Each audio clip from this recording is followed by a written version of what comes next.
Hello everyone. जो आप screen पर अभी पीडीएफ देख रहे हैं इस रिगार्डिंग बहुत सारा अभी वीडियो सर्कुलेट हो रहा है और ये पीडीएफ भी बहुत सर्कुलेट हो रहा है अभी सोशल मीडिया साइट्स पर। तो हम लोग देखेंगे कि आखिर ये क्या है। और जो नंबर्स आपने देखा था थंबनेल में कि आईबीपीएस में रिक्रूटमेंट हो रहा है कितना, 15,736। और एसबीआई क्लर्क में रिक्रूटमेंट हुआ है 6,589। ये 15,736 जो है ये आईबीपीएस क्लर्क का रिक्रूटमेंट का नंबर है। तो अब सबसे बड़ा कन्फ्यूजन स्टूडेंट्स के बीच ये है कि ये जो नंबर दिख रहा है आपको, ये क्या नेक्स्ट रिक्रूटमेंट होगा, जो नेक्स्ट वैकेंसी निकलेगा आईबीपीएस की तरफ से, उसका ये नंबर है? तो आंसर है नहीं। ये नंबर जो है आईबीपीएस सीआरपी 16 जो आने वाला है उसका नंबर नहीं है। ये जो नंबर है ये ऑलरेडी आईबीपीएस के थ्रू इतने क्लरिकल सेलेक्ट किए गए हैं सीआरपी 15 के द्वारा। यानी कि अभी जो आपका आईबीपीएस क्लर्क का मेंस का रिजल्ट निकला है और एसबीआई क्लर्क मेंस का जो रिजल्ट निकला है उसके थ्रू आईबीपीएस क्लर्क के थ्रू 15,736 स्टूडेंट्स का सिलेक्शन हुआ है और एसबीआई क्लर्क के थ्रू 6,589 स्टूडेंट्स का सिलेक्शन हुआ है। तो अब सबसे बड़ा डाउट जो था आपका वो क्लियर हो गया है। तो अब हम लोग ये देखेंगे कि आखिर ये अभी सर्कुलेट क्यों हो रहा है, ये जो पीडीएफ है, ये जो इस तरह का जो वीडियो है अभी क्यों आ रहा है। तो ये जो सर्कुलर है ये निकाला गया है all India bank employees association के द्वारा, यानी कि जो बैंक्स हैं, बैंक्स का जो यूनियन है उनके द्वारा ये निकाला गया है।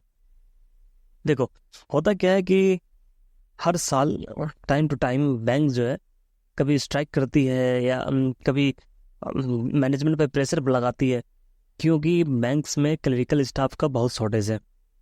और बैंक जो है वो क्लरिकल स्टाफ को हायर भी नहीं करती है, बैंक हायर करती है पीओज को। आप देखे होंगे हर साल पीओ की वैकेंसी जो है वो क्लरिकल की तुलना में ज़्यादा ही आती है।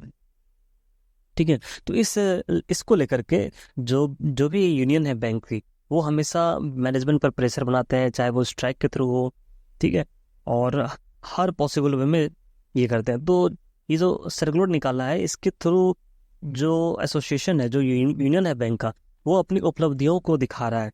ठीक है, कि ये उनका ही उपलब्धि है कि उनके कंसिस्टेंट फॉलोअप से, कंसिस्टेंट स्ट्राइक की वजह से, ठीक, उनके रेगुलर एफर्ट्स की वजह से ये जो वैकेंसीज है वो दिन प्रतिदिन बढ़ रहा है। ठीक है, तो हम लोग एक बार देख लेते हैं, ज़्यादा डीप नहीं जाएंगे, इसके वीडियो भी लंबा नहीं करेंगे। ठीक है, और अंत में हम लोग ये देखेंगे कि क्या ये जो नंबर है इसका इम्पैक्ट पड़ेगा रिजर्व लिस्ट वालों पर या नहीं पड़ेगा। ठीक है, तो बने रहिएगा वीडियो में। देखो ये क्या है कि इंडेंट बाय बैंक्स फॉर 24-25।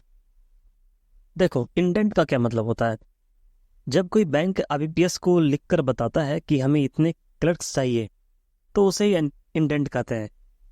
ठीक है, तो 2024-25 में जो रिक्रूटमेंट हुआ था, यानी कि जो एग्जाम आपका 23 में हुआ था, ठीक है, उसमें जितने भी पीएसबीज थे, 11 पीएसबीज, उन सारे पीएसबीज ने मिलके 4,545 कैंडिडेट्स का रिक्वायरमेंट दिया था आईबीपीएस को कि हमको इतने कैंडिडेट्स का रिक्वायरमेंट है।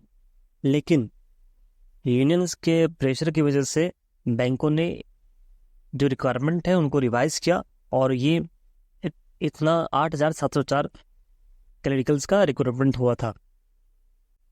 और ये जो फिगर आप देख रहे हैं, इंडेंट बाय बैंक्स फॉर 25-26, ये एग्जाम हुआ था आपका 24 में, नोटिफिकेशन निकला था। ये उसका डेटा है कि 24 में नोटिफिकेशन निकला था, 11 पीएसबी मिलके 6,128 का इंडेंट दिए थे, जिसको कि रिवाइज करके बाद में उन्होंने 11,830 किया था।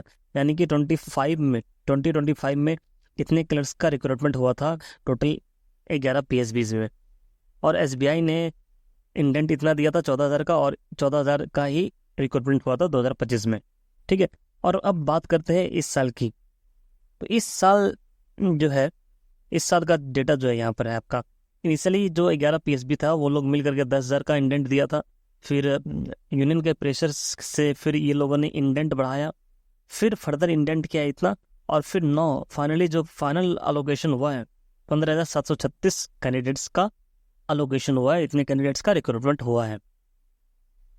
ठीक है, तो बस यूनियन अपनी उपलब्धि को बता रहा है कि 2023 में ये 23 है, ये 24 है, इसको 25 समझिए।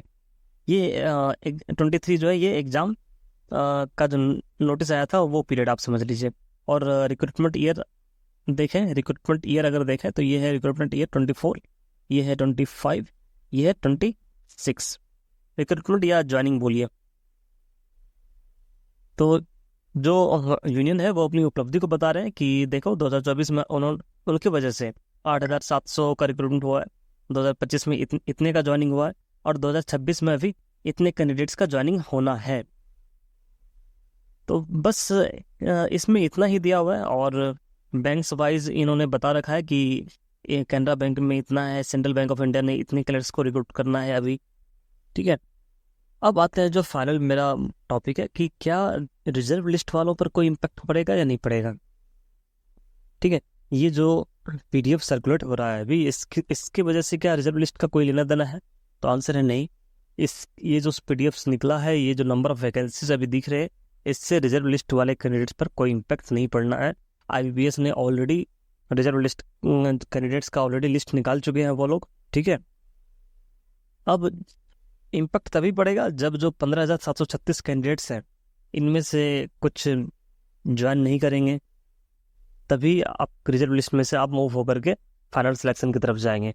तो फिर हम लोग मिलते हैं नेक्स्ट वीडियो में। आज के वीडियो में इतना ही, और वीडियो अच्छा लगा तो लाइक कीजिए और चैनल को सब्सक्राइब कीजिए इस तरह के वीडियो के लिए।